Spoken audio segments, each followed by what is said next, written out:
کس کے اذن سے ہو رہا ہے؟ اللہ کے اذن سے۔ اللہ کے اذن کے بغیر پتا تک نہیں ہلتا۔ یہ کوئی اندھا بہرا مادہ نہیں ہے جس سے مجھے کوئی خوف ہو۔ اندھا بھینسا چلا آ رہا ہو اس سے تو ڈرنے کا ہر انسان کو ڈرنا چاہیے، نہ معلوم کس کو ٹکر مار دے۔ لیکن نہیں، اس کائنات کو چلانے والا ایک سمیع و بصیر خدا ہے، وہ جو میرا دوست ہے، میرا ولی ہے۔ اللہ ولی الذین آمنوا یخرجہم من الظلمات الی النور۔ اللہ اہل ایمان کا ولی ہے، ساتھی ہے، پشت پناہ ہے، مددگار ہے، حمایتی ہے۔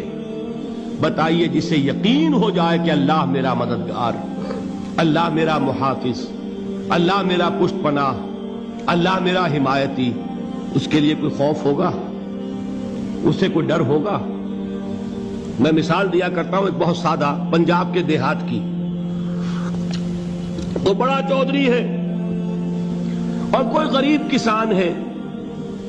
اس غریب کسان کے جانوروں کو ہر وقت اندیشہ ہوگا چوری کا، کوئی میری بھینس کھول کر نہ لے جائے، کوئی میرا بیل کھول کر نہ لے جائے۔ لیکن جس کے بارے میں یہ سب کو معلوم ہو کہ وہ جو بڑا چودھری ہے وہ اس کا دوست ہے، اس کی بچیا کو کوئی خوف ہوگا؟ اس کی بھینس پر کوئی ہاتھ ڈالے گا؟ اسے کوئی اندیشہ ہوگا؟ نہیں۔ کیوں؟ کہ وہ بڑا چودھری، بڑا اس کا یہاں کا سردار، جاگیردار، سب کو معلوم ہے وہ میرا دوست ہے، کوئی میرے خلاف اقدام نہیں کر سکتا۔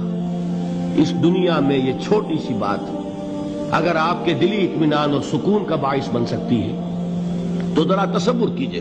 میں لفظ تصور استعمال کروں گا صرف اس لیے کہ اس کا ہم جس کو کہتے ہیں ادراک اور شعور کر نہیں سکتے، اگر کے ساتھ کر سکتے۔ اگر یقین ہو کہ اللہ میرا مددگار اور یقین ہو کہ اللہ ہر آن میرے ساتھ ہے، پھر کوئی خوف؟ کس کا خوف؟ کوئی شے اللہ سے بالا تر ہے؟ کوئی قوت اس سے زیادہ طاقتور ہے؟ کوئی اس کے ارادے کو بدلنے والا ہے؟ کوئی اس کی مشیت کے آڑے آنے والا ہے؟ یہی بات ہے جو حضور نے فرمائی۔ یہ ایمان کا حاصل ہے لب لباب، کہ دیکھو اچھی طرح اس بات کو ذہن نشین کر لو، اگر تمام انسان مل کر تمہیں کوئی نقصان پہنچانا چاہے نہیں پہنچا سکتے، مگر جو کچھ اللہ نے لکھ دیا ہو، اور تمام انسان مل کر تمہیں کوئی نفع پہنچانا چاہے نہیں پہنچا سکتے، مگر وہ شے جو اللہ نے طے کر دی۔ آپ پھر میں کہوں گا ذرا طاری کیجئے، اسے فرض کیجئے، اسے سوچئے۔ اگر اس حدیث پر ہمارا دل ٹھکا ہوا ہو تو کسی سے ڈر ہوگا؟ یہ مجھے نقصان نہ پہنچا دے، یہ میری رپورٹ خراب نہ کر دے، یہ میری انکریمنٹ نہ رکوا دے، یہ میرا یہ نہ بگاڑ دے، یہ میرے یہ نقصان نہ پہنچا دے۔ اس کا ڈر، اس کا ڈر، اس کا خوف، اس کی خوشامد، اس کے لیے جا کر طرح طرح سے اپنی عزت نفس کو ذلیل کروانا اس کے سامنے، یہ سب کچھ کیوں کرتا ہے انسان؟ جب سمجھتا ہے کہ اس کے ہاتھ میں میرا کوئی نفع ہے، اس کے ہاتھ میں میرے لیے کوئی ضرر ہے، یہ مجھے کوئی غضب پہنچا سکتا ہے، یہ مجھے کوئی نقصان پہنچا سکتا ہے، یہ میرا کوئی کام بنا سکتا ہے، یہ میری کوئی ضرورت پوری کر سکتا ہے، اسی کا نام شرک ہے۔ جہاں آپ نے یہ سمجھا کہ غیر اللہ کے اندر کوئی طاقت موجود ہے، وہی شرک ہے۔ بتوں سے تجھ کو امیدیں، خدا سے نومیدی، مجھے بتا تو صحیح اور کافری کیا ہے؟ شرک تو یہ ہے جس پر بھی تمہیں یہ خیال ہے، کلمہ ہے یہ کلمہ سوم، لا حول ولا قوت الا باللہ، ذرا اس پر دل کو کبھی اگر آپ تصور کریں، پھر فرض کریں، دل ٹھک جائے اس پر، کوئی طاقت نہیں۔ یہی بات تھی جو شیخ عبد القادر جیلانی رحمت اللہ علیہ نے اپنی وصیت میں اپنے بچے سے کہی۔ 11ویں دینے والے ہیں، لیکن حضرت شیخ عبد القادر جیلانی کی وصیت اور تعلیمات کو کتنے لوگ ہیں کہ جانتے ہو؟ یہ جن مقامات تک پہنچے ہیں وہ کس چیز کی بدولت پہنچے ہیں؟ انہوں نے جو پیغام دیا وہ کیا تھا؟ اے میرے بچے، جس طریقے سے قرآن مجید میں حضرت لقمان کی نصیحتیں جو ہے نقل کر دی گئی ہیں، میں یہ عرض کروں گا بالفرض اگر قرآن حضرت عبد القادر جیلانی کے بعد نازل ہوا ہوتا تو شیخ عبد القادر کی یہ نصیحتیں بھی قرآن میں درج ہوتی. اتنی اونچی نصیحتیں ہیں. اے میرے بچے اس حقیقت کو ذہن نشین کر لے, لا فاعل فی الحقیقت ولا مؤثر الا اللہ. اس کائنات میں نہ کوئی فاعل حقیقی ہے نہ مؤثر حقیقی ہے سوائے اللہ. کسی شے میں کوئی تاثیر نہیں اگر اللہ نہ چاہے. آگ جلا نہیں سکتی اگر اللہ نہ چاہے.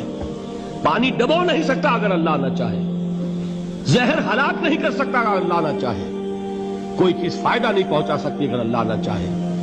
تو در در پہ کیوں سر جھکاتے ہو, در در پر کیوں جبیں سائی کرتے ہو, سب کے سامنے کیوں ہاتھ پھیلاتے ہو؟ ایک اللہ سے مانگو, ایک اللہ کے سامنے زمین پر اپنی جبین رکھو. لا فاعل فی الحقیقت ولا مؤثر الا اللہ. نظر آتا ہے ہمیں کہ پانی پیاس بجھا دیتا ہے. پیاس بجھانے کی صلاحیت پانی میں نہیں ہے, اللہ کے اذن سے. کھانا بھوک مٹا دیتا ہے, بھوک مٹانے کی صلاحیت کھانے میں نہیں ہے, اذن رب میں ہے. دیکھیے یہی یقین تھا. حضرت موسیٰ علیہ السلام کا واقعہ یاد کیجئے. سامنے سمندر آ گیا ہے, قوم دیکھتی ہے پیچھے کہ گرد و غبار کا طوفان ہے.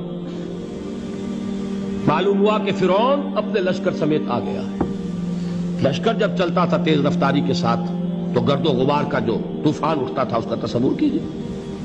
اور لمحہ بلمحہ وہ قریب آ رہا ہے. پوری قوم نے کیا کہا ہے؟ اے موسیٰ انا لمدرکون, اے موسیٰ ہم کو پکڑے گئے. قرآن مجید نے تو یہاں وہ باتیں نہیں لکھی ہے, لیکن تورات میں یہ درج ہے کہ بنی اسرائیل جھگڑنے لگے, دست و گریبان ہو گئے موسیٰ کے ساتھ. موسیٰ ہمیں یہاں مروایا لا کر, اس سے تو ہم ہی بہتر تھے. وہاں کھانے کو ملتا تھا, زندگی تو تھی, بیگار ہم کر رہے تھے, موت تو نہیں تھی. اب جو کچھ ہوگا اس کا تصور کرو, جس طریقے سے ہمارے ٹکڑے اڑائے جائیں گے. تو لڑ رہے ہیں حضرت موسیٰ علیہ السلام سے. یہ تورات کی تفصیل ہے. قرآن میں صرف اتنا آیا ہے, پریشان ہو کر انہوں نے کہا انا لمدرکون, موسیٰ ہم تو پکڑے گئے.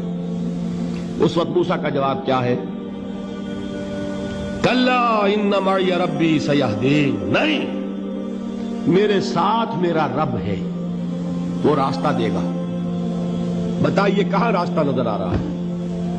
یہ ہے ایمان بالغیب. راستہ نظر نہ آئے تب اللہ پر یقین ایمان ہے. جیب میں پیسے ہوں اور تب دل کو اطمینان ہے تو ایمان کس پر ہوا؟ پیسے پر, اللہ پر نہیں. جب وسائل و ذرائع نہ ہو اور پھر یقین ہو کہ اللہ مسبب الاسباب ہے, وہ اسباب کا پابند نہیں ہے, وہ اسباب کا محتاج نہیں ہے, اسباب اس کے محتاج ہیں. اگر یہ یقین ہے تو اللہ پر ایمان ہے. یہ نہیں ہے تو تمہارا ایمان اسباب پر ہے, وسائل پر ہے, ذرائع پر ہے, مادیات پر ہے, اللہ پر نہیں. اس وقت کہاں راستہ تھا؟ کوئی راستہ تھا؟ سمندر ہے اور ادھر سے لشکر آ گیا ہے. کلا ان معی ربی سیہدین. اب دیکھیے ایمان کہہ دینا آسان ہے, ہوا معکم اینما کنتم, جہاں کہیں بھی تم ہوتے ہو اللہ تمہارے ساتھ ہوتا ہے. لیکن اس کا یقین قائم ہو جائے تو زمین و آسمان کا فرق واقع ہو جائے.